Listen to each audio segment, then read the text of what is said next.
Stop overpaying. Brainy Buyer's head-to-head comparison mean you save. Like what you see? Subscribe and fund the fight for honest reviews.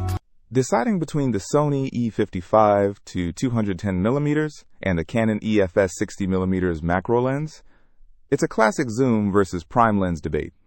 Are we talking soaring eagles or the intricate details of a flower? The Sony 55 to 210mm is significantly lighter at just 12.2 ounces. Is it really a good all-around lens? Or does that weight mean compromises? It's surprisingly versatile. That 55 to 210mm range, 82.5 to 315mm equivalent, is fantastic for getting closer to the action. Think candid street shots to zooming in on wildlife. Plus, optical steady shot helps a ton. The Canon 60mm macro feels more substantial at over a pound. But is it only for super close-up work? I'm wondering about other uses. That's the million-dollar question. The Sony's reach is its superpower. Imagine capturing a hawk in flight or getting a tight shot of a concert from the back row.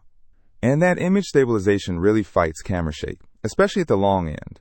True, but the Canon's macro is pointerious.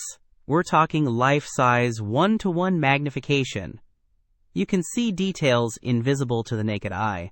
But could you use it for, say, portraits with a unique perspective? Definitely a consideration. Okay, so the Sony excels at distance, but its maximum aperture of f/4.5 to 6.3 means it needs decent light. How does it handle indoor sports or dimly lit environments? That's where the Canon shines. Its f/2.8 aperture lets in a lot more light.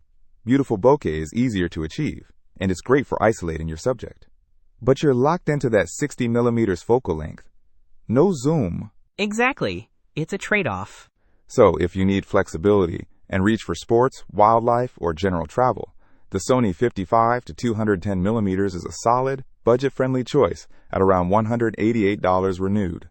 But if you're passionate about revealing tiny details and want stunning close-ups with beautiful background blur, the Canon 60mm macro at around $482 renewed is the clear winner.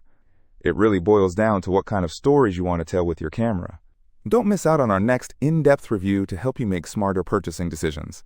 Hit that subscribe button and the notification bell so you're always in the know.